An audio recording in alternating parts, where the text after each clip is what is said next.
Hey there, welcome back to another video. This time around, it is my review of the 1992 horror epic Bram Stoker's Dracula. Now, Bram Stoker's Dracula is not only one of my all-time favorite horror films, but it's also one of my favorite films, period.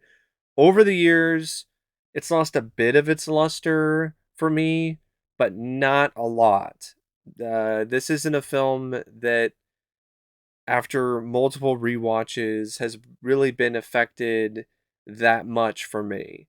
There are some flaws that I notice more and do bump it down a little bit, and that's why I would put other films like Fright Night or some other films in the vampire genre above it. But this is easily in my top 5 when it comes to my personal favorite vampire films.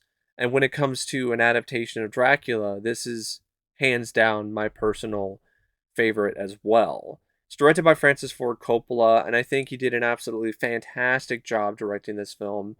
This is easily some of his finest work, and he really didn't come close to anything of this caliber ever again. And he really could have benefited from just calling it quits after this instead of continuing on and directing stuff like Jack, which is a film that I don't mind, but it's not like it's that impressive when it comes to the direction. But he decided to keep going, and the results were mostly negative, especially when it comes to him doing films in the 2010s like Twixt. But his direction in this, it's spectacular. It's stupendous. The way that he uh, uses the camera to have it travel around in ways that are unique and fascinating and just visually interesting is a sight to behold. Same thing goes for the way that he handles the different angles for his shots. The way that he works with the cinematographer is just absolutely mesmerizing. Same thing goes with the editor, because this film has a lot of edits and, in particular, a lot of ambitious transitions. And the way that all of that fits together is so seamless and just an absolute wonder to watch on the screen. He worked well with his cast, he worked well with the production and art design to really get the most out of it, to really just create a very rich and lurid and just moody, gothic, atmospheric looking film that was just lit to perfection and just had so many things about it visually that are absolute works of art. Like, this is one of those films where you could take a screenshot from multiple scenes of this movie, put it in a frame, put it on the wall in a gallery, and it would be right in line with any other piece of photography that is being presented as a work of art. So, and it's also something that is not only impressive on a technical level, but it's also impressive when it comes to how he handles the tone of a scene and how he handles other elements when it comes to directing. This is Coppola at his best. This is Coppola at his peak. He peaked with this film, if you ask me.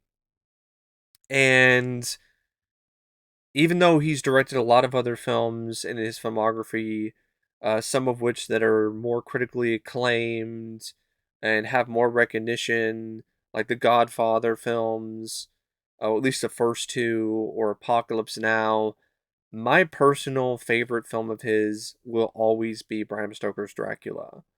So, yeah, I can't sing enough praises for Francis Ford Coppola's direction in this film. Now, another thing about the film that kind of ties directly into Coppola and his vision for the film is absolutely the screenplay by James V. Hart. Because Coppola, even though he's not credited, he definitely had his hand more than likely involved with the way that this film handled its horror elements, the way that it handled its moments of romance and suspense and drama. And I think Coppola, he was also the one that really was spearheading this production because he was a fan of Dracula and he really felt that there could be a new modern take on the character with updated effects and just a lot of things that are brought to the table that really weren't necessarily seen in this capacity. A lot of the other Dracula films, up until Bram Stoker's Dracula, they were relatively low budget affairs. Even the Hammer Dracula films were fairly low budget movies. The Dracula film from 1979, it only had a $12 million budget. This had $40 million. This had the full backing of the fairly new production studio built by Sony. And it's one of those movies where everything just came together so well. And I've always felt this script is really solid by James V. Hart. I think he did a great job taking elements from the novel by Bram Stoker that weren't necessarily shown on film the right way or at all, and then also throwing in some other extra things here and there to make it feel more new, more fresh, to make it so it doesn't feel like it's filled of old blood, so to speak. Gave it a nice little blood transfusion. Some modern tropes of the time as well, the 90s, as well as a few other things. I can see why some people aren't super big on the narrative because it does kind of jump around a little bit in terms of its focus. But what I really love about this script is that it really provides so much humanity to Dracula.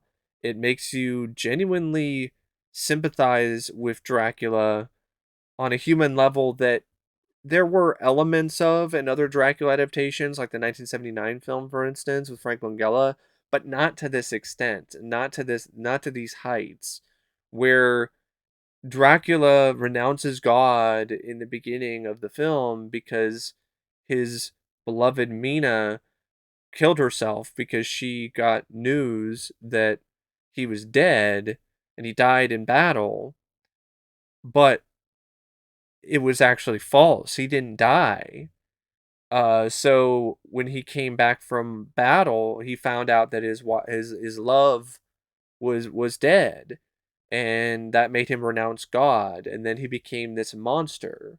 He became Dracula. He became the vampire. And I like how, and I say Mina, but actually her name is Elisabetta.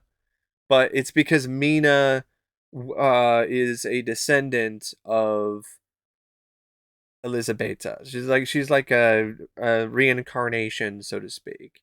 And that's why you have the tagline "Love never dies," because the love that Dracula has for his Elizabeth is immortal. It's as immortal as he is.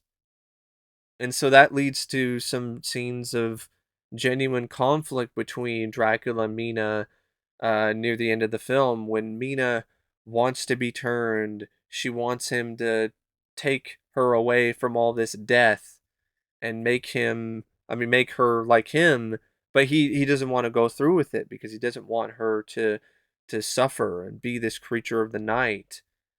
And even prior to that, the romance that builds between Mina and Dracula is genuinely sweet and charming, and there are some moments that are straight out of a romance novel. He's dancing with her uh in a room lit by candles. He's turning her tears into diamonds, and it doesn't really seem like he's manipulating her into loving him like other adaptations of Dracula. This is an actual deep, legitimate love and compassion for Dracula that's inside Mina because she's the reincarnation of Elizabeth. And this also is not the only element of the script that I think works. I think there are other things about it that work really well. The introduction to Dracula, Castle Dracula, for instance, and Harker's involvement with that, and him escaping from Castle Dracula and winding up back into Mina's life at the time when she's going to see the Count and she's falling for him. And they also bring in Van Helsing at honestly what I feel is a pretty good point, but I can see why some people would have liked to have seen Van Helsing brought in a little bit earlier. Um, because the way that Van Helsing is written is just so much fun. She's the devil's concubine. I love how Van Helsing in this has moments where he's drunk, he's off his rocker. It's a very different take on Van Helsing, and I appreciate it because at this point you've had Van Helsing on film be one kind of individual and one kind of take on the character. So it was really nice to see a completely different take on that character. Renfield is also, of course, a part of things, being a slave, so to speak, to Dracula. And I think the script has some moments with him that also feel fairly fresh and unique when it comes to the way that that character is written. Same thing goes for Dr. Seward or Quincy. And I think it also has a great build up where it's kind of a slow burn or slow build at times, but once it builds up to the climax, it's a race against the sun. It's a race against the sun setting, and it's really quite thrilling. And then I love how the end of the film just continues to tie into the theme of love that is immortal between Dracula and Elizabeth. And I like that Mina has that moment with Dracula where they go into the castle after Dracula is mortally wounded and she kills him. She stabs him further into the heart and then cuts his head off. But prior to that happening, God, so to speak, who Dracula had renounced all those years ago because of what happened and because of the loss of Elizabeth, he is offered redemption by God and he turns back to his human form before he's granted death and freedom from this immortal vampiric prison. And I thought, and then it just culminates so perfectly with the pan up to the painting of Dracula and Elizabeth on the ceiling, and them holding hands. And I just really feel the way that James V. Hart and I think a few other uncredited writers just handled the love story in this. I just thought it was so great. And it doesn't shy away from the horror either. There's some really intense scenes in this with Dracula just being a very intimidating and creepy presence. Like from the very beginning with him at Castle Dracula with with the buns on his head, but that never really made me laugh that much because the way that the character was written and definitely the way that Gary Oldman portrayed the character, it was chilling. And then you had moments where he's human and he's walking around during the day trying to get the attention of Mina.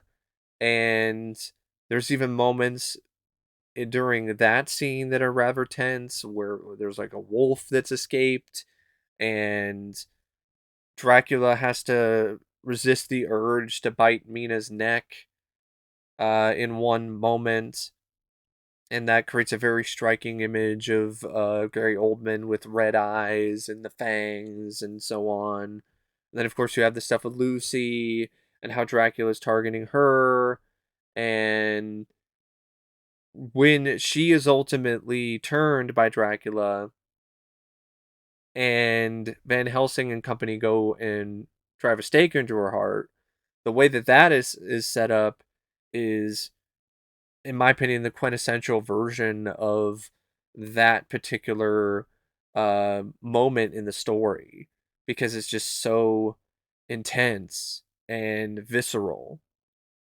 And even prior to that, it was intense and visceral with Dracula. In a lot of ways, you could argue that he was raping poor Lucy in the garden, and then he, was having his way with her in other ways.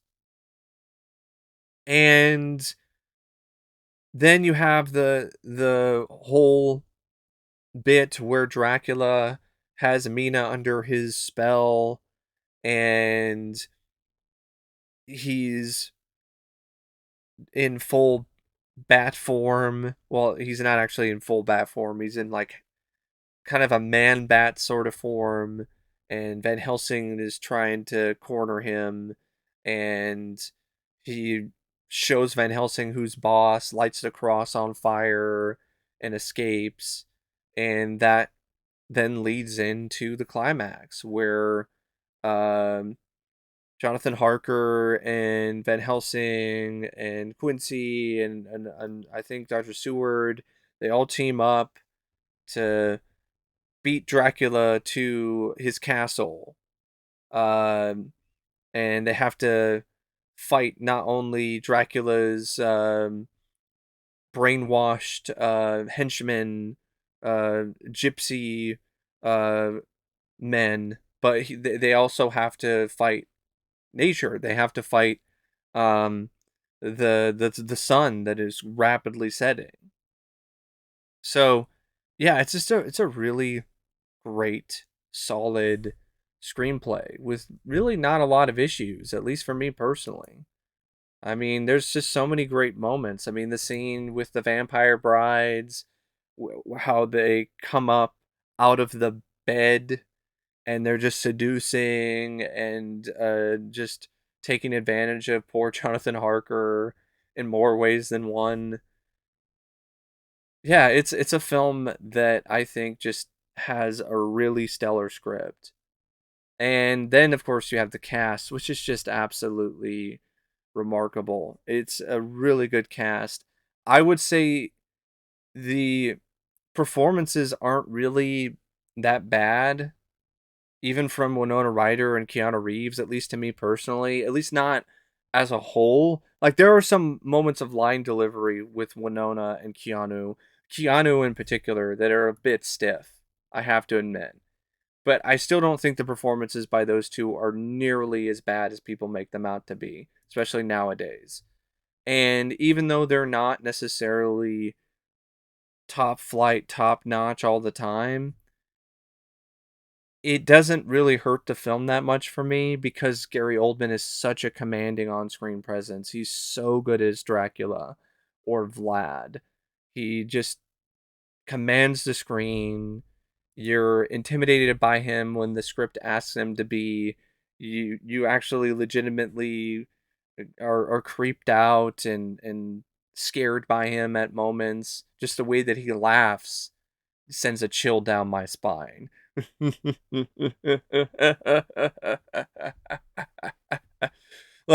just that just gets me. And it's also a very nuanced performance because you have like the spooky, long fingernailed, creepy old Dracula, and then you have Dracula who's more beast than man. Uh, and Gary Oldman still managed to just really embody that ferocity and made it feel like it was something genuine and really beastly, and not something that felt like it was him overcompensating or trying too hard because he's in all this monster makeup. And then you have the moments when he's being sweet and he's being charming and he's alone with Mina, and he's having problems with condemning her to the same life of blood drinking and immortality that he's strapped with. And it's just a really fantastic, just great central performance by Gary Oldman. And I think he deserves all the credit and then some for what he brings to this film. And the supporting cast is really good too. Anthony Hopkins is hamming it up a little bit, but I'd rather Anthony Hopkins be hamming it up and cutting uh, female vampires' heads off and tossing them at Dracula defiantly and just being a legitimate presence that is worthy of being pitted against Gary Oldman's Dracula than some of the other Draculas in the past where you didn't really feel like Van Helsing really felt like he was an equal. This film actually, in my opinion, makes Van Helsing feel like a genuine equal to Dracula. I would say the only other one I would be remiss if I didn't mention Peter Cushing, because Peter Cushing is the only other one. Because I was just thinking about Bram Stoker's Dracula in comparison to like the 1931 film or the 1979 film. But in comparison to like horror of Dracula, like Anthony Hopkins is really good, but I'll give Peter Cushing the edge when it comes to his take on Van Helsing. But it was still nice to see a Van Helsing though that actually felt like he could take on Dracula, not necessarily by himself, but at least with a nice band of heroes, so to speak. He could actually overcome the evil.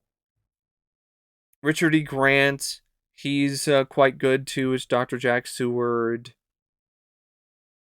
Cary Elwes, I liked him as Arthur Homewood. Billy Campbell, the Rocketeer himself, he plays Quincy. I really liked his small part in this. This big strapping Texan with a big Bowie knife.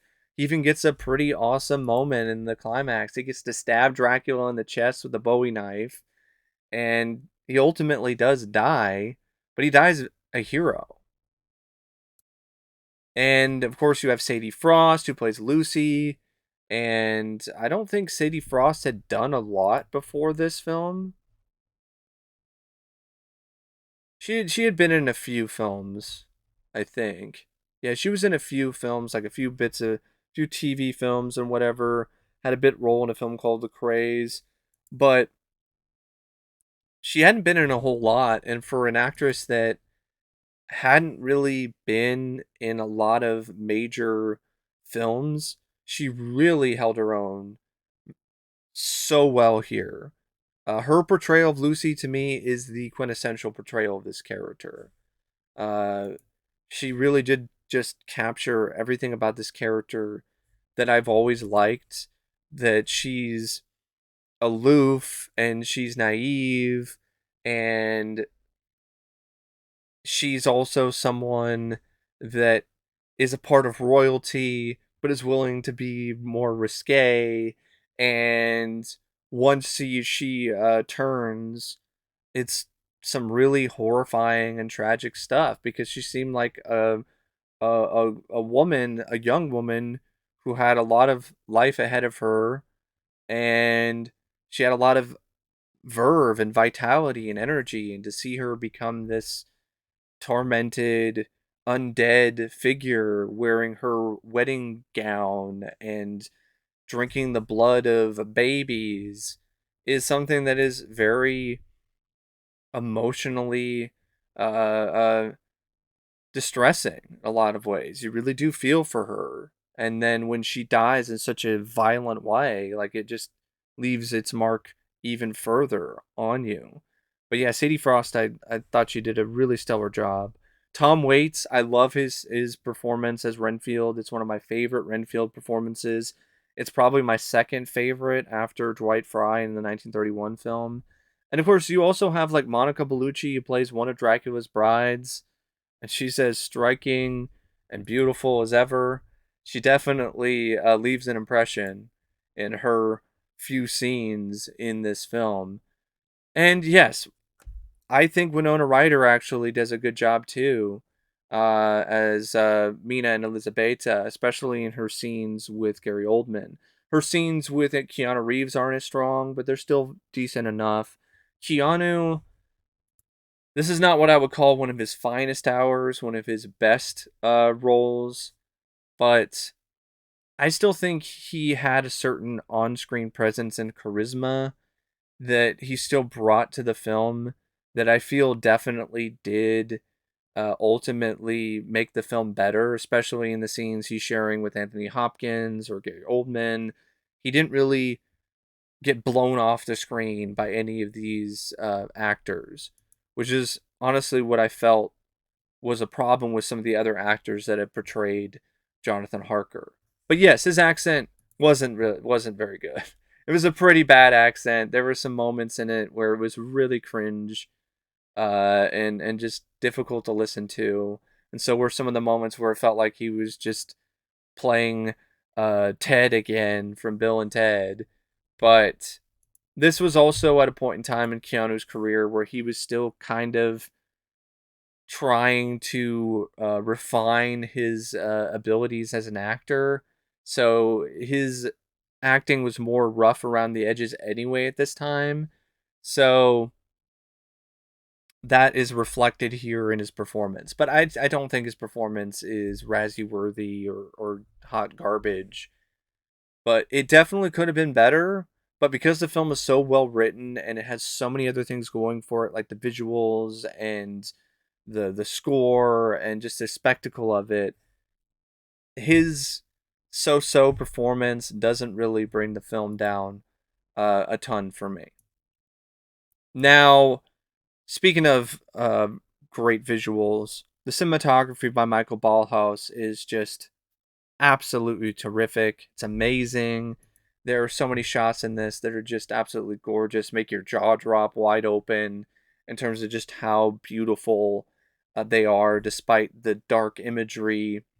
Like the sequence when Jonathan Harker is getting picked up by Dracula's carriage, and you see the person who is the one that is steering the carriage, and it's got these long fingers and wearing this really weird looking costume, and it looks like it might have like inhuman eyes reflected inside, and it moves very weirdly and sounds weird, and just from that very moment it really starts to chill your bones. And there's just a lot of moments in this film when it comes to the cinematography where just the visuals alone, just the flair, just the style of the cinematographer is able to just get under your skin and uh, give you tingles and just tingle your spine and really stick with you. And there's also moments that are just absolutely beautiful, not even in a dark way. Like the shot at the end where it pans up to the painting of Dracula and Elizabeth. And another reason why this film is just such a spectacle visually is the editing by Nicholas C. Smith, Glenn Scantlebury, and Anne Gorsod. The trifecta of editors here, they had an incredibly Herculean task with this film because this movie has so many different transitions, so many different complex edits, and they absolutely excelled at all of them. Any challenge that was thrown at them, they handled it brilliantly. And they deserve so much credit for what they did. Because this film still features some of the best and most finest editing you will see in any film. And then, of course, you have the score by Wojciech Kilar, which is everybody's iconic and memorable as a lot of other elements of this film. Uh, it was a score that got a lot of acclaim when it came out. It was used continuously in advertising for other films after the Dracula's release, and it's a thumping, brooding, epic, masterful score. And the film, it has a 128-minute running time, but other than like a few scenes that could have been trimmed a little bit, I think it actually is paced rather well, at least for me personally. And I definitely would be remiss as well if I didn't mention the Oscar-winning costume design, because this film just had some of the most just stunning costume design in any film, not just this movie, but like any film period by Aiko Ishioka. Um, just I thought the costume design was just absolutely delectable and just such a treat to watch and to see. Uh, the costumes, especially for Dracula, they had their own mood that they brought to the screen, and just so much atmosphere, and it just made the film pop in ways that I don't think it would have otherwise. Another thing that helped make the film pop and leave its mark and sink its teeth further into the audience was the sound editing, which was really bombastic and strong, and it wound up winning an Oscar, rightfully so. And then, of course, you have the makeup by Greg Kinnear, which also won an Oscar for best makeup effects. The makeup by Greg Kinnear in this, I think, is definitely some of his best work, and absolutely worthy of the Oscar that it ultimately won. And it's a little bit underrated because it won the Oscar, but it still gets crap. Like, I see articles online where they act like the makeup in this is cheesy, or it's too cheap, or it's laughable, and I'm like, what the fuck are you watching? Like, what are you seeing? Because I don't. This is not laughable, bad makeup effects. This is some really fine work by Greg Kinnear. And I also want to mention that art direction by Thomas E. Sanders and Garrett Lewis, because the art direction in this is also lavish and just wonderful and just lovely to look at. Um, and yeah, this is also a film where all the money is on the screen. Every bit of that $40 million when it comes to the film's visual effects, when it comes to the production and art design, the makeup effects, the set design, the map paintings, like everything is definitely on the screen when it comes to this movie. Uh, so yeah, as you can see, I'm just throwing lavish praise onto this film because I do. I think this film is a masterpiece. It has some flaws, but I still think it's a masterwork of cinema, a masterwork of vampire cinema in particular. And it's a film that, if you haven't checked it out, I do highly recommend watching it at least once. And for fans of the film, it has a really good 4K release from Sony. Uh, this is the special edition that just came out recently, the Steelbook, and the film has never looked or sounded better. So yeah. One other thing I want to mention though before I go about the film is definitely Annie Lennox's song, "Love Song for a Vampire," that was recorded for this film's soundtrack. It's a really haunting, beautiful song by Lennox, and it fits the film perfectly. It really does tap into the sad and just tragic, doomed romance between Dracula and Elizabeth, and Dracula and Mina all those years later. So, yeah, that's my effusive and elaborate thoughts on Bram Stoker's Dracula. And until next time, thanks for watching, and I'll see you later. See ya.